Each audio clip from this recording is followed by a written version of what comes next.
Yeah, thank you all for being here. This is a case study presentation. I'm going to be talking about some work I did, my team and I did with a website that deals with breast cancer resources. I'm hoping this will be interesting. It's a specific story of actually putting some things into practice. And I think our approach to transitioning this website is a little bit unique because we were an SEO company, but we were very focused on UX and information architecture through this redesign process. So hopefully it'll give some people some things to think about. So I don't know if anybody's ever experienced this, but I've seen several organizations have this problem where they get really excited about having a new website. They get a beautiful new design. It launches, and then all of their traffic just goes away. This has happened several times in my 10 years of a career, I guess it is. I haven't done it specifically, but people have come to us because they've had this problem. So this is a hypothetical example, but it does happen a lot.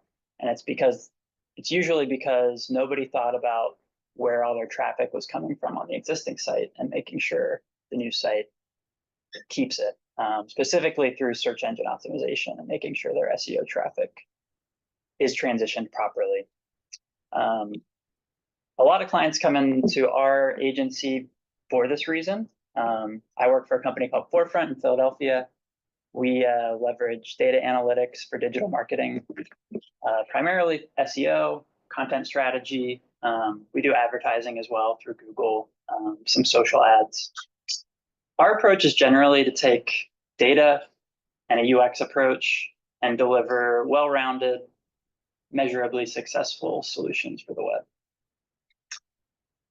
A little bit about me, just so you know who I am. I've been at FourFront for about 8 years now. I started out as an SEO associate.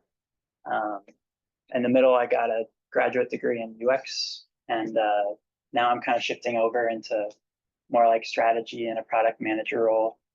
I'm also teaching UX at Jefferson University in Philadelphia, night a week. And my path has been kind of interesting. In undergrad, I studied architecture, sort of realized I was more interested in digital things, and learned that there's something called information architecture, which I thought was cool. Then I learned about user experience and got into that. These days, kind of getting more into product strategy and product management as well. And the client in this project is called Living Beyond Breast Cancer. They're also headquartered in Philadelphia. They have a really robust website that provides resources to people dealing with breast cancer. Their mission is to provide trusted information and community support to anybody impacted by breast cancer. And they came to us because they knew they wanted to update their look and feel, and they knew they needed to improve content organization. And they had also previously gone through a similar problem where they lost a lot of traffic after a redesign. So they wanted someone like us to make sure that didn't happen again. And just a quick preview, that's kind of where the website looked when we started. And by the end of this project, totally refreshed, simplified architecture. So that's where we're going toward. I really like this project for several reasons. One of them is just the purpose of it. Like many people, have several friends and family members who have been impacted by different forms of cancer, including breast cancer. And this company helps those people in a very meaningful way and a unique way.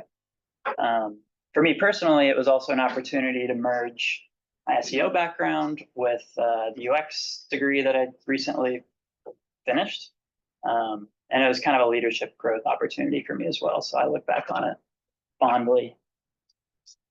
Finally, it crystallizes a lesson, which is a successful website really has to balance user needs and organization needs. And considering a lot of different things in a complex site like this is very important. And it was pretty cool to see it work successfully from start to finish.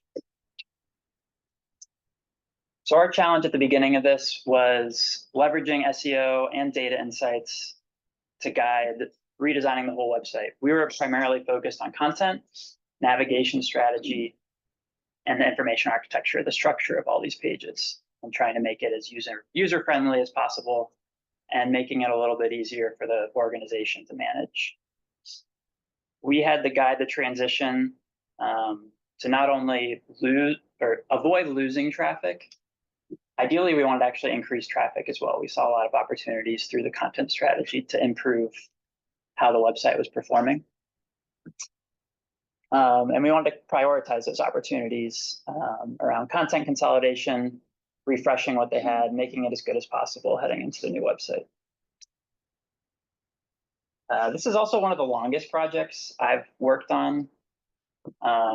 Yeah, it's a pretty long website. During the pandemic? Yeah, it started right after all that craziness. Exactly. Wow.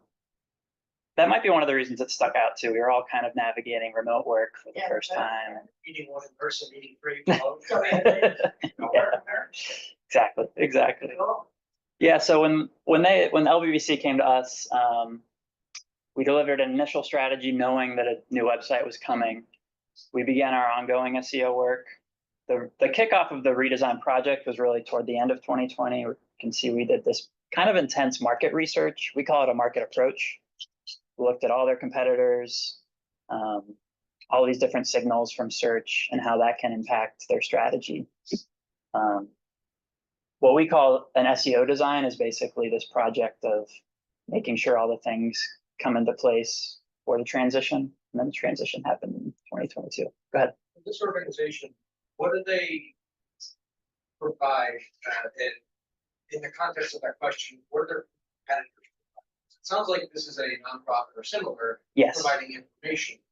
So yeah, in a perfect world, more competitors means more people with breast cancer are getting information, even if it's not them, but they obviously can't control that or know how well the mission's working. So what does that actually entail for competitors? Other organizations giving out information or? Yeah, usually. We consider, competitor is kind of a strong word in this context. It's not a good one. I don't know what the good one would be. Yeah. It's not quite a business as much as it's an organization where business is really involved. Yeah. So we're usually thinking about SEO, and so we're competing for visibility on Google. So that's kind of our default terminology, I guess. Yeah. But yeah, it would be other nonprofits for the most part. Breastcancer.org, American Cancer Society, some of these these are some of the most authoritative websites on the web, actually, when we looked at it. You measure like their traffic and how many keywords they rank for. Really strong websites that LBBC offers similar information, but kind of with their own unique angle, which I'll talk a little bit about. So we wanted to try to make sure, whenever appropriate, they were getting strong visibility for those keywords. Yeah. Cool. Yeah, thank you for the question. I'm probably going to gloss over things like that, so feel free to shout out if I do so. Trying to make sure marketing colleague Adele, make sure I have very detailed questions to bother her. Okay, good. Sorry, Adele. All right. One of the first things I looked at was the existing site. So this is where they started, and it's kind of complex. So I wanted to show one of the ways I looked at it. I guess a little bit of background. They'd had this for several years. I think it had grown a bit, as websites do. It's trying to solve different things over time. And one of the things that had happened is there's just a lot of options. And if you look at it, these are kind of all the different navigational pathways that you're being presented on the homepage. There's actually 4 different rows of navigation. The colors are kind of showing different types of opportunities. So there's the brand in purple. There's the red ones, which are getting support. Blue would be informational resources. This kind of green color is donating and getting involved. You can see how they're all sort of jumbled. And one of the things you learn in UX is when you have tons of options, it just makes it actually a lot harder for the user to choose one of them. So we knew this was an opportunity to simplify and make things a little bit easier. And just from this initial analysis, put together an early solution, which would be making sure some of these topics are visually closer together, reducing the number by a lot, maybe moving some of them into the footer, or moving them into sub-items of some of these larger buckets. And honestly, I think this could have worked, but this was only based on that analysis. So what you'll see is we get a lot more complex over the course of the project and get something more successful by the end, I think. This is just kind of looking at what this might have looked like as a wireframe, and then thinking about what goes under those main menu items. Yeah, again, this is surface level understanding, not thinking about content, brand needs, user needs, just how do we reorganize what's already there, what could have worked. So that was an early starting point.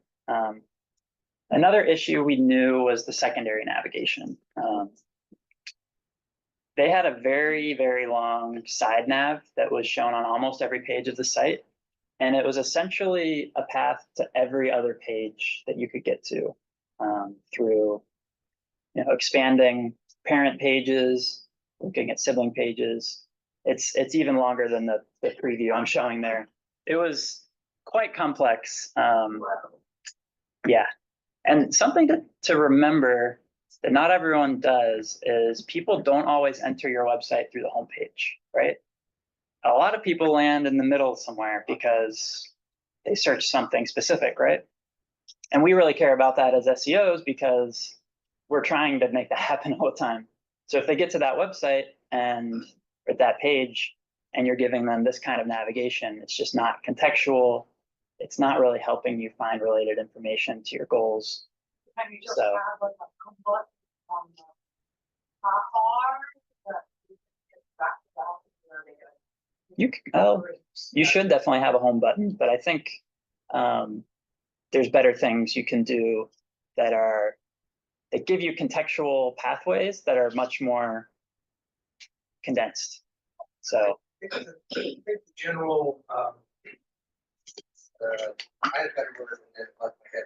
The general system that's in place is you go to the upper left and see the company's logo and how often go to home. But we're a bunch of people who are at a conference for this. For the paralegal who's trying to guard this, that's never something we're going to figure out. So it's No, they're not going to know. Yeah. No. I've watched. Why should they? Why should they? right. Why should they? So what if you said underneath of it? Since when is a logo a button? And since when is home the start of a web page that this legal secretary is familiar with? That's true, that's true. I live in a home. I don't, how does it know what my home is? That's right, only us nerds know what home is. So, Okay, Yeah. yeah. Yeah, terminology things, jargon. Okay. Yeah, I'll show you where we landed and you can tell me if you think it's better. Hopefully you agree. Okay, I wanted to share, I did a lot of the organization for the IA section of this project. That's what I'm going to go over today is just the information architecture. So how do we redesign this nav? How do we reorganize all these pages? There's a lot more that happened that I won't have time to get into, but the IA stuff, I used Miro to centralize. Miro is a great tool for collaborative whiteboarding online. If you're not familiar, I really recommend checking it out.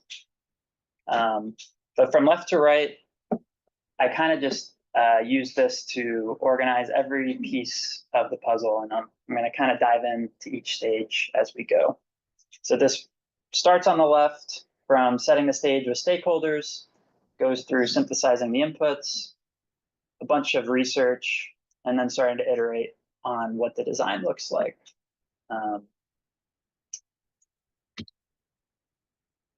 And I'm not sure if anybody here will recognize this, but the double diamond method or model is a framework for innovation and design thinking. What I really like about it is this idea of divergent and convergent thinking. So on the left, you're starting with, you have a problem.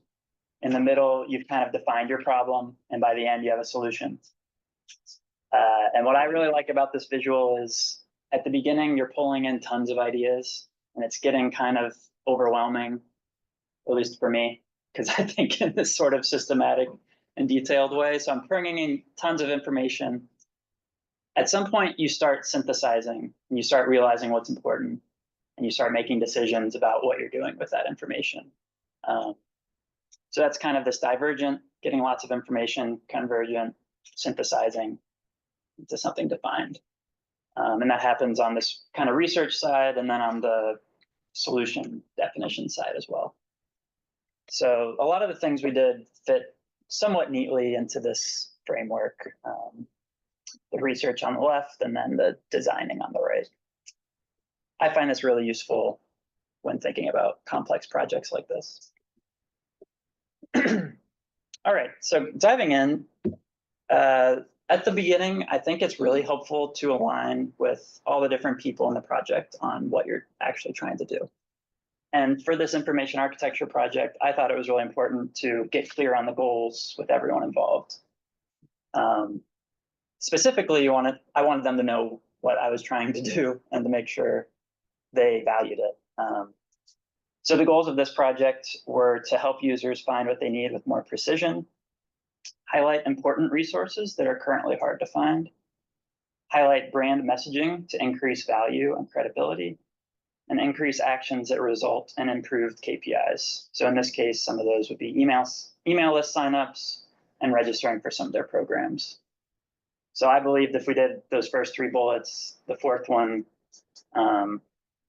would almost take care of itself, but there were some specific things we did along the way too to make sure conversions were happening more often. Another thing that was brought into this and was kind of outside of the scope, but there was a lot of strategy setting for the organization, and they had other vendors that helped them, and they defined a lot of different brand goals. So a lot of complexity, a lot of audiences they're trying to serve. And that's what came into the second stage, which was synthesizing key inputs. So I had to try to bring all these different goals of the organization into something coherent so that we could make decisions moving forward. Miro was very helpful for this because it's really nice to just bring in things as like sticky notes and you can start grouping them, moving them around, making sense of things. Works well for me. So the key one at this stage was team alignment, essentially. So we clarified who are our target users and who are the most important. So the priority one target users for LBBC were people who were newly diagnosed, in treatment, and they also had kind of a specialty helping people with something called metastatic breast cancer, which is basically advanced stage. So once you get to that, there's a lot of unique informational requirements, and they were doing a really good job of helping people in those situations. Another priority was journey-based content. So where in your breast cancer journey are you? And unique like me audiences. So they had special content for men who have breast cancer, people who are Black and have breast cancer, and things like that. And then they had a bunch of others. We also got a little bit more aligned on this psychosocial focus, which was a new word to me. That's basically, you're trying to help people with their emotional needs as well as their community needs. So psychological information and social community focused information. So that was kind of their unique angle to all of this breast cancer content that's online. No problem. And it sounds sort of obvious, but we did confirm that we want to simplify the website structure, which was important. We wanted to move away from making every single page available on every single page.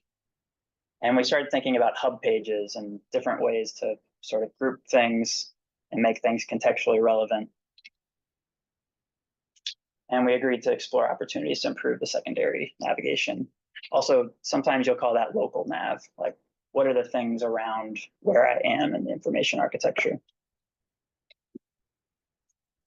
All right, I want to talk a little bit about some research we did to help inform the decisions later on. One thing is a competitor navigation audit, and this is a process that I think is unique to our company. We certainly developed it from zero, but essentially what we do is we look at who's performing best for the keywords that our client wants to target or is already doing well for. So who's kind of dominating this space? We get a list of those top websites.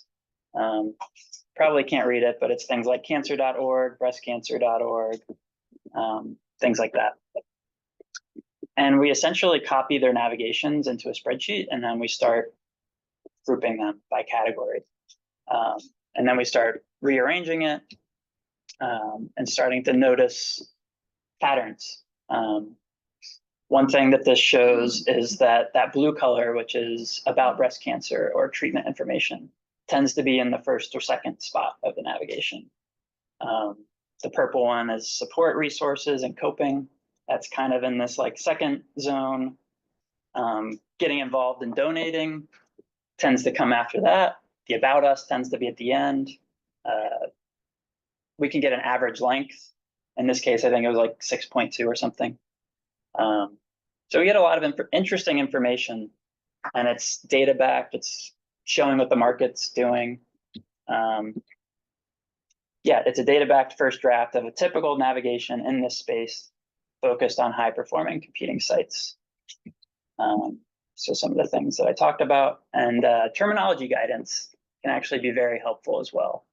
I don't know if anybody here has been in meetings where you're arguing over like a nav label, but they're not very fun. And it's hard to come to a conclusion, but if you have some data to back it up, sometimes you can get to a decision quicker.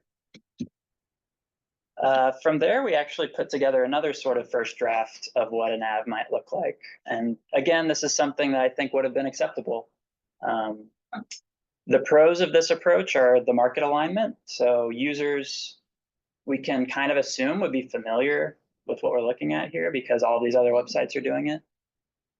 The drawback, if we had just stopped there, is it's not unique. It's not informed by our brand. We're not highlighting like this psychosocial strategy and focus that LBBC wanted. So that's not where we ended, but we got a lot more information to inform where we did finally end up. I wanted to call out that we also looked at interesting things we saw in the competitor navigations out there. And one in particular that many stakeholders liked was this sort of timeline idea. We knew that where you are in the breast cancer journey was important. This kind of visual way of jumping into different information felt like it might be useful to us. So keep that in mind. Okay, content audit. This was sort of the other part of the research that we brought into the project. This is a very common SEO task. It's basically looking at all the pages of the website and looking at all the key metrics. So every single page we could label based on how many entrances was it bringing into the Google Analytics data, how often was that page clicked in search, even things like word count we could look at. And then from there, the summary on the left shows there were 2,500 pages we definitely wanted to keep. There were about 2,000 that we thought could easily be removed, and about 1,000 that the client had to review and tell us whether or not we should keep it, basically. This is really helpful for the technical transition, and it's really crucial for designing the structure later on. So this sort of gets into this card sorting part of the IA process, which basically means you're looking at all the pages and you're starting to move them around, group them, figure out what navigation buckets you want to show. In this case, like I showed, there were thousands of pages, so it's not really, it's not something you want to do, organizing thousands of pages visually like this. So I took a sample of the top 3 groups from our content audit. And this first draft is kind of looking at the existing URL silos. So that gave me a sense of which sections of the current site are most important to their KPIs, where are kind of the outliers. Reorganizing that based simply on topic, kind of ignoring the existing architecture. Again, trying to see visually which groups are driving the most results. This starts to get into things like top level navigation ideas, potential submenu items, and things like that.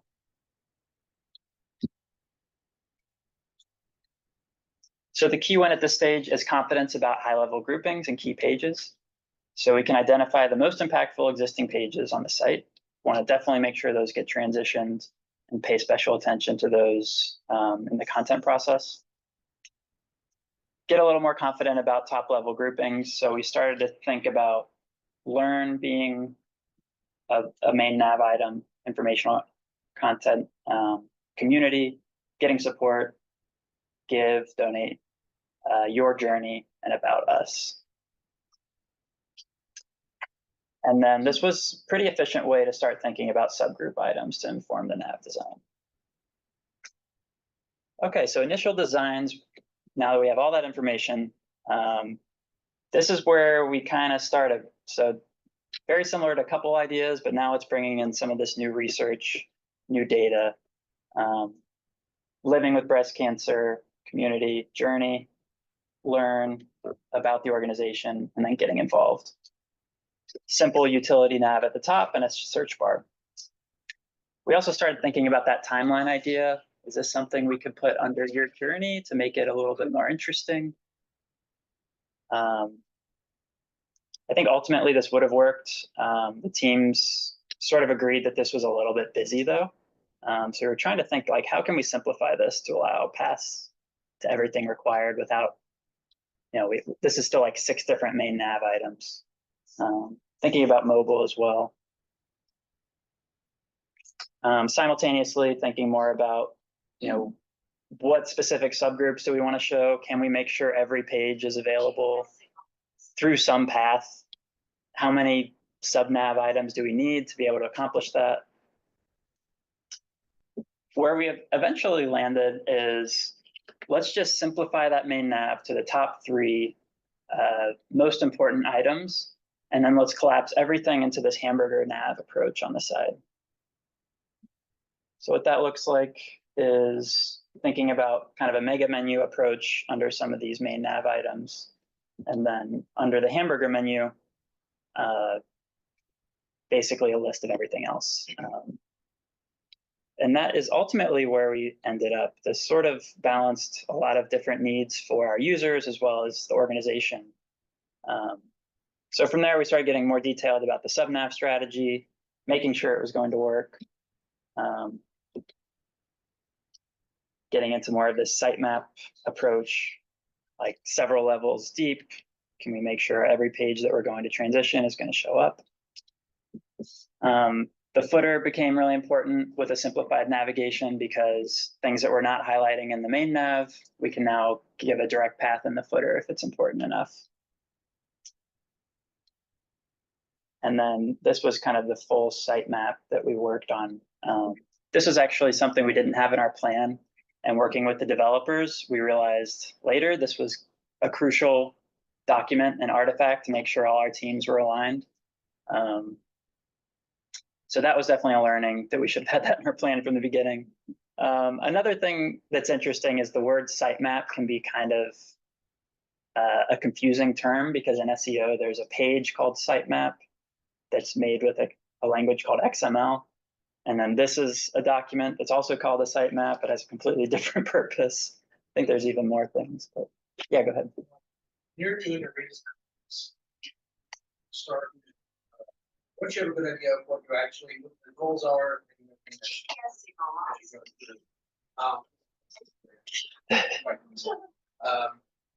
Do you start with the original website, clone it, and then just start hacking away, or do you make a blank?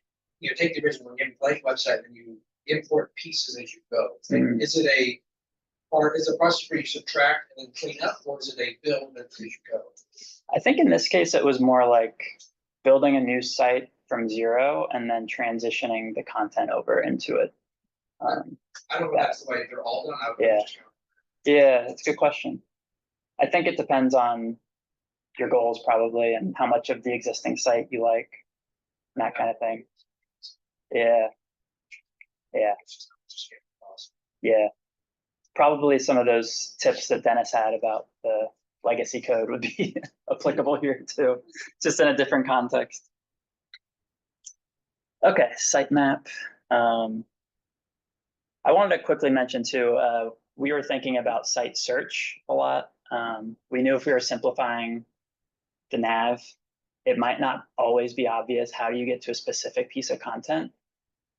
Before, one of the benefits of having that giant side nav was you could find almost everything somehow. But since we weren't going to have a direct link to everything, we wanted to make the site search really strong. So this had to do with taxonomy and tagging pages and things like that. And we wanted to have a good, like, once you start typing, it starts populating page names that align with what you're typing and that kind of thing. So this, I think, was a crucial kind of almost like a plan B if the nav didn't work for some reason. For site search, I deal with a lot of websites that if they have a site search, its implementation has some. Yeah. I often just fall back on the word I'm looking for, go back to Google, type in the word I'm looking for, and then the website I'm trying to find. Yeah. And see if Google's crawlers found it faster than I would, or their own internal method. Is that something you guys like plan for, or like design for? I assume so, but like, how does that relate to the search here? Hmm. Yeah, what tool do you use for this? Yeah, But that's a good one, right? I know that there are some pretty advanced site search tools out there that you can pay for. In this case, I don't actually know. The developers had to do most of the work on the site search, if I'm honest. You know, that statement brought back a memory that I had to dust off. Websites when I was a kid having search powered by Google. Yeah. In this like search box in the actual website, and you type in something and it would, contemporary at the time, Google results and everything, but only for that site. Yeah. So They stopped doing that. they did. Yeah. Okay. I was wondering. Yeah. You're saying for each page in there, you loaded up the metadata to help with the searching. Yeah, the metadata helped a lot. Yep, exactly. Yeah, and site search on Google, we use a lot. I think most users do not do that. So we don't really design for that specific thing. But one thing you can do is in Google, if you do site : and your URL, and then a space, and then whatever your term is or whatever, now you're searching Google's specific index of that website. Which I think you're basically accomplishing the way you said, but this will make sure that that's what's happening.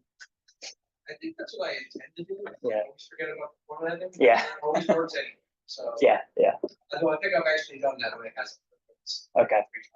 3 times. Yeah. We use it a lot. It's very useful. Okay.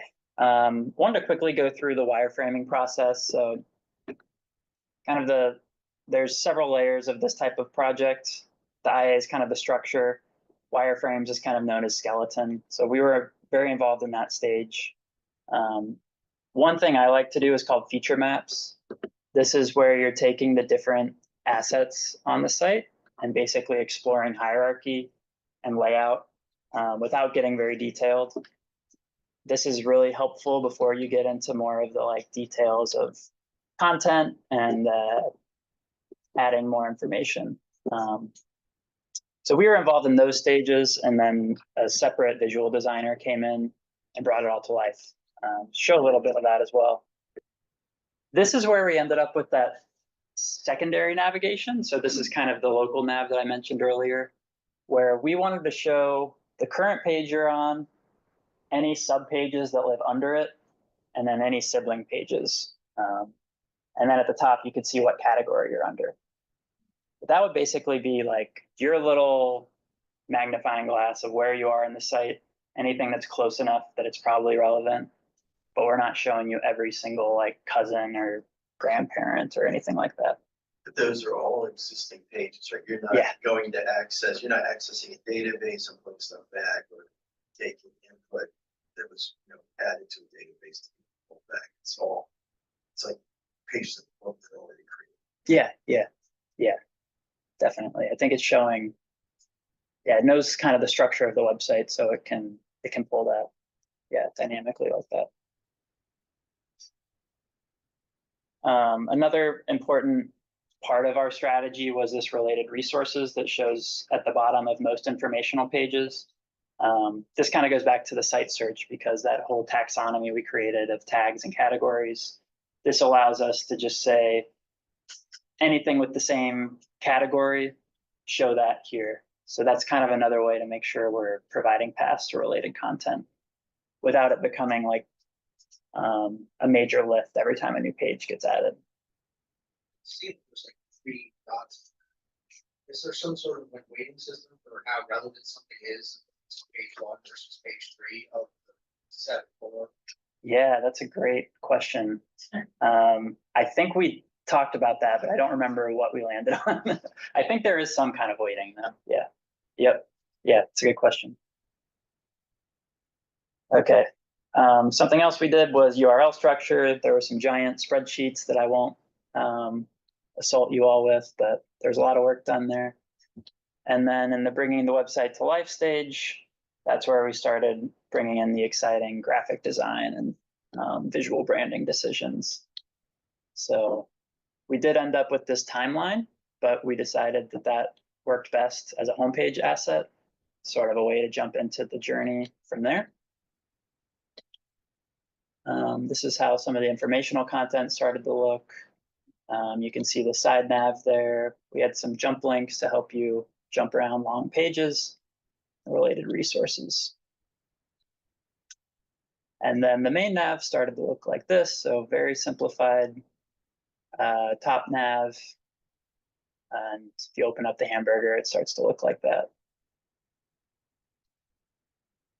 Well, one of the details that's interesting, I sometimes forget about, is when you pop open that side nav, you're actually repeating the community about breast cancer and stories, and then adding a couple more that we didn't include in the persistent navigation.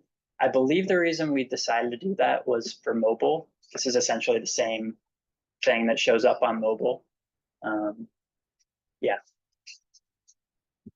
Also, I think if you try to hover over beauty about breast cancer buttons, everything else you're looking at would just disappear, which Right. if you're going to one of those 2 options, that's not a problem. But if you're just idly moving around, then, having, why are these 2 options that I could be looking at?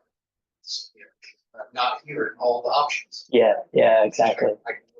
I spent a lot of time with people who are middle-aged who are kind of scared of computers when they started their career. It's been 15 years and they're just stuck.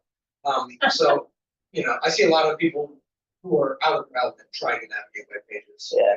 That's something I would totally respond. Okay, that's a good point. All right. I want to talk a little bit about the migration stage. This was, directly addressing that fear of losing all that traffic. So at a very high level, what we do on the SEO side, pre-launch, redirect map. So we make sure all the important pages, if we moved the URL or we deleted them or something like that, we want to redirect those paths to the new site. That's really crucial for SEO. There are a bunch of technical SEO reports we did, broken links, missing alt text, redirect chains.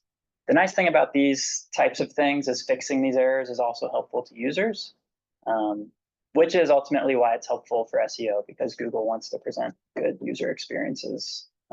That's what they look for when they're ranking. So that's why they're useful for SEO ultimately. XML sitemap creation and QA, which is an important document to help with the indexing. And then we did a manual QA of like the top 100 pages or something like that to make sure the content was really strong and ready to go. So that's all pre-launch, and then post-launch, a bunch of things happen really quickly. Verifying that all those redirects worked, rerunning all the technical reports. testing form submissions, that's something some people forget and then realize that all these leads that they wanted to get from the website don't exist in their database. So that's something we make sure to do every time. 404s, yeah, we want to minimize those. And then we have some kind of magic that happens just to make sure that the website gets re-indexed by Google as quickly as possible. Yep. And then we're monitoring and addressing traffic fluctuations. One of the interesting things about this project, Google actually switched to a new system called GA4, kind of in the middle of the project. So we had to manage all of that as well, which was fun. Okay, so a couple of quick results. So we had a big increase in clicks from organic to all of our target keywords, which was great. Redesigned 2,000 plus pages and didn't lose any rankings. Wow. And qualitatively saw improvement to the user flow, strong brand alignment and more intuitive content structure, and just positive feedback from stakeholders. So really positive overall. One of our direct contacts at LBBC had some nice things to say about us as well.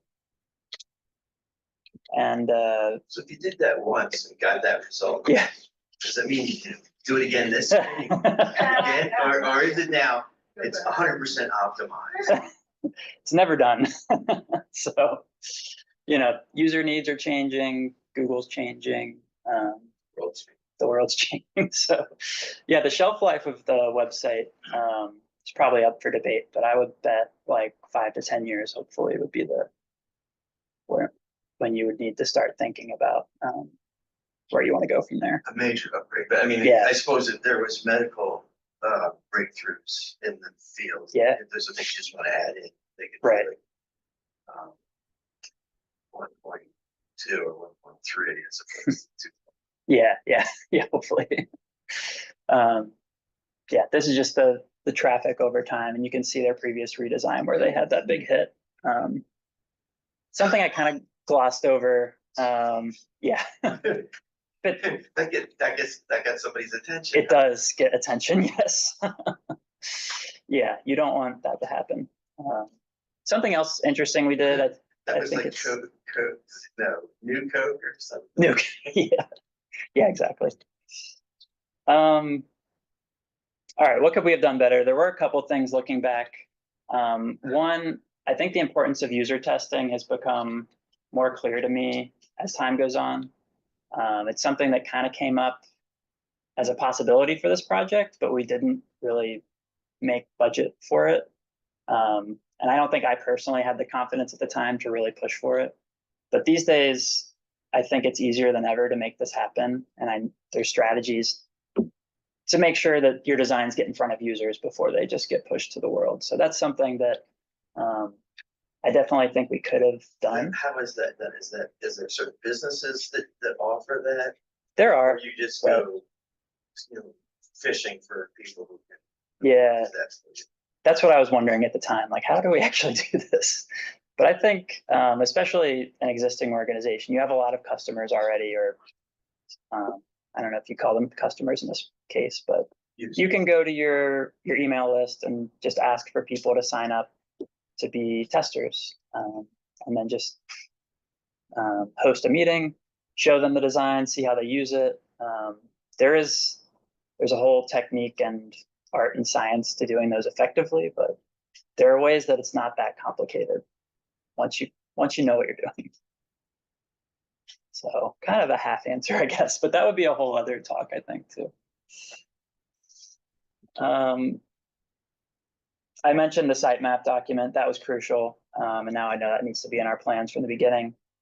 And I don't know if anybody noticed, but this project is a couple years old, but I just put this presentation together in the last few weeks. So a personal takeaway is that I would like to do these documentations of projects much sooner after they end. So it's kind of hard to look back and remember all these things. Do you find yourself doing autopsies or lessons learned? Yeah. Because I found that's the easiest place.